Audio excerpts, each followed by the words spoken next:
Hello বন্ধুরা, কেমন আছেন সবাই? এতদিন আপনারা গাছপালা দেখেছেন ছাদ বাগানে, আজকে একটা অন্যরকম জিনিস দেখাবো, স্পেশাল। চলো দেখা যাক।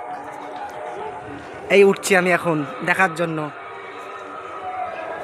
এই যে এই যে ঘুড়ি, আমাদের শান্তিপুরের একটা ট্র্যাডিশন, রথযাত্রায় ঘুড়ি ওড়ানো। এই দেখেন, আমিও হিস্সা নিতে চলে এসেছি। এই যে আমার ভাই, এই যে তার মেয়ে, এই যে ঘুড়ি উঠছে। অনেক ঘুড়ি আছে কিন্তু ক্যামেরায় ঠিক দেখা যাচ্ছে না, অন্ধকার অন্ধকার তো। এই দেখেন পায়ে গোটাচ্ছে। এইভাবেই শান্তিপুর ছেলেমেয়েরা এইভাবেই ঘুড়ি ওঠায়। এই যে এই যে অনেক ঘুড়ি আছে বন্ধুরা, একটু চারিদিকে দেখে নেন। এই দেখেন অনেক উঁচু ছাদ এটা। এই দেখেন ঘুড়ি। এই যে মিস্টার রাজীব শেখ ঘুরে যাচ্ছে। ওই পতাকাটা বউ হয়ে গেছে। এবার তুই